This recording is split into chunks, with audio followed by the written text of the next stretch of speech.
What's up, everyone? Welcome back to another video. It's been a while since I uploaded, and that's because I just finished school and finally moved back home. I thought I was gonna get right in the rhythm of things and just like start bumping out content left and right, 2-3 videos a day.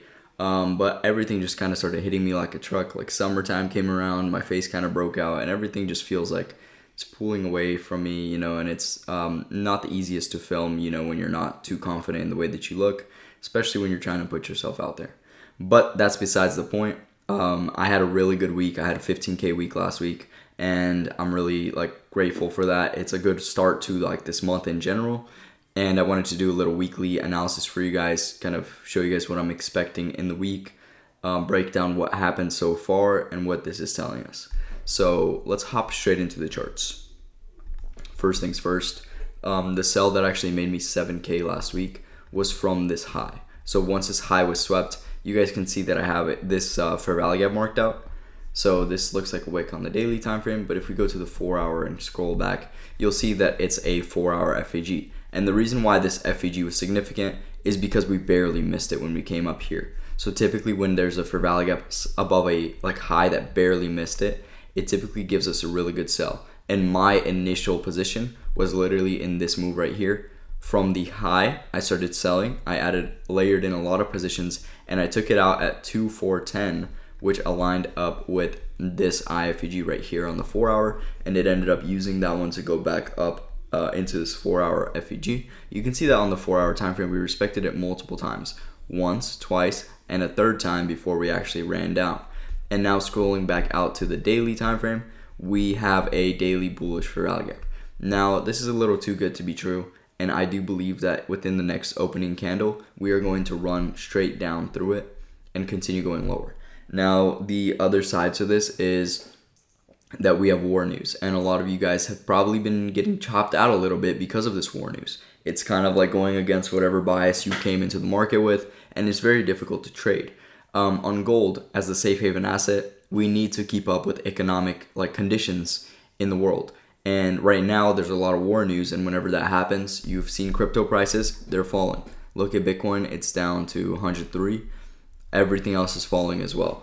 Gold, on the other hand, will continue to rise because gold is a safe haven asset, and that's where people are putting their money when all the currencies are at risk. And that's why I love trading gold, because the kind of moves that you'll get during these kind of economic conditions are kind of insane. And so maybe it is too good to be true, but on the other hand, if it continues to expand and I get my bullish model instead of the bearish one for the day, I will not be afraid to take buys. I will always be open-minded to it, and the only reason I would be taking sells is once this thing flips into an IFVG, because this month is, after all, a bearish month. So I feel like sometime within the month, it's going to be like, okay, let's go and make this seasonal tendency true. It tends to do that. And even if it's the last day of the month, it will be one of the biggest bearish days that we've seen, where it will literally run and try to rebalance anything. Like, for example, if the month is supposed to be bearish, but we literally didn't even get a wick underneath the open, as soon as the previous month closed, we gapped up a little bit and we never even created a wick, and then it just expanded up. So that's kind of pointing me towards potentially aiming for this open as a confluence sometime this month. I know it's going to get filled sometime this month, and all I need to do essentially is wait for confirmation. So think about it. Even if I don't get in right now, because it's obviously risky, even if I wait for confirmation, once it closes right here, do the math from here to here. Right here, that is from 3359 to 3291. That's almost 700 pips. Yeah, that is 700 pips. 700 pips. You can make a ton of money from 100 pips. You scale in, you add proper risk, 100 pips already walks you away with $1,000, $10,000, depending on your account size, how much you're going for. 700 pips will retire you. That's a big move. So you want to be sure that you're patient and ready for this move. Obviously, during this condition, it's not going to be the safest to be going for sells right here, because we can continue to expand. We could even go to all-time highs depending on whatever happens in the economic world. But in terms of price action, we just have to be patient, and we know if it closes below this, the next target is going to be this monthly open. it's going to be that, like creating a wick on the monthly time frame. And I do see that coming. Like I don't even know if I would be looking for like aiming for these highs. If I was taking buys, it would be like smaller positions where I'm like catching maybe the equilibrium of this move, the previous daily candle, right? But I'm not too confident in buys when there is such a big target below. And even with economic conditions, the market can still move down. And that's exactly what it wants to do most of the time, because you make money too easily, right? They're not going to let you make money off of just buying gold, buying gold, buying gold when there's war news. And so it's still going to be manipulated, and I've seen it happen over and over again because I've traded during these economic conditions. I've traded during previous wars, and I've seen like the way that gold flies, and that's why I've stuck to this pair, because it's probably the best one to trade in these kind of economic conditions. The moves will be moves that you've never seen before. They're going to be so massive, and you can just compare like the daily ranges on gold to like any other pair, and you'll understand why I like this pair so much. Especially if you're trading live accounts, you're always ready to execute, and small amount of money can turn into big amounts of money. Big amounts of money that you would never expect. Like I literally made 15K last week from two trades. Two trades on Monday and Friday. Monday's trade was like starting from like 1,500, and on Friday it was from 2,000.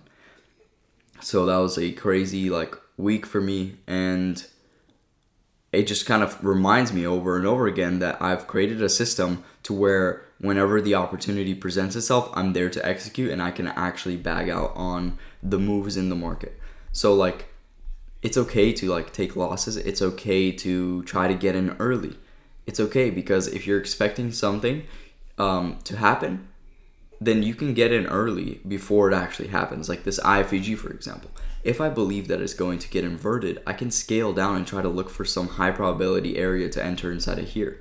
Like on the 4-hour time frame, what I'm going to be looking for, and it's super obvious to me that it's going to tap into this area.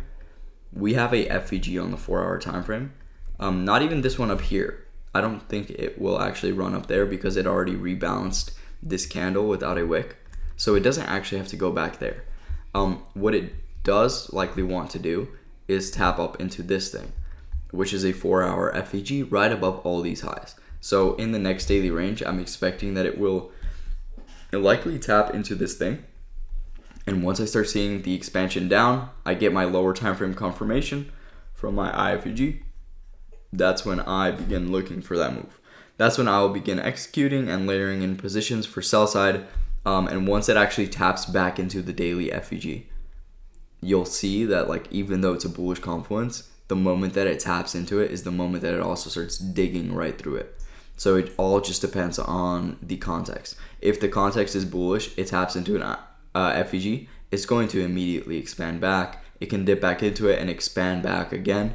But in a bearish scenario where it wants to flip it and go lower, it's going to tap in and just continue digging through it. It's like a magnet, and it wants to fill in the entire thing. So obviously we left a little low here. We're going to want to fill it completely before expanding lower, before expanding higher. You know, that's just how it is, and it all depends on the higher time frame context. So if the economic conditions are like strong enough, then we will tap in and we'll continue going higher. If not, and the seasonal tendency wants to come down and make that monthly candle wick, or even start expanding towards sell side, the monthly candle can be bearish. And this would be the highest probability to get in. It would be anywhere like right here from the IFEG once it gets created, from this FEG right here, anywhere even right here, because this is already an IFEG on the 4-hour time frame. You can see that we're staying inside of like right below the midpoint of this thing, and we're staying below it, and eventually, just like this candle right here, we're just going to expand like this. We're going to expand straight through it. A big daily candle that closes below it, the next daily candle opens, we pull up, tap into it, and then we begin expanding even lower until we get to that target down there, which is at 3 to like 89, somewhere around there. And that's the monthly open, 3289. So that's what I'm looking for. That's kind of my psychology behind it. And like even with the seasonal tendency, even with the economic news conditions of like war and everything, we can still get sell side. The market will manipulate price to respect the like price action even in those kind of conditions, because a lot of people will be putting their money into the market and it's up for grabs. So be ready to execute. I hope you guys have a lovely, blessed week. I'll be making tons of content this week. I'm on a roll. I'm gonna start streaming as well. Probably like this week I'm pretty busy, but next week I'm going on vacation. I'm gonna just grab my laptop and just stream every day out there in Mexico. I'm looking forward to it, and I hope you guys are too. Let's catch some trades. Let's make some money. Love you guys. Catch you in the next episode.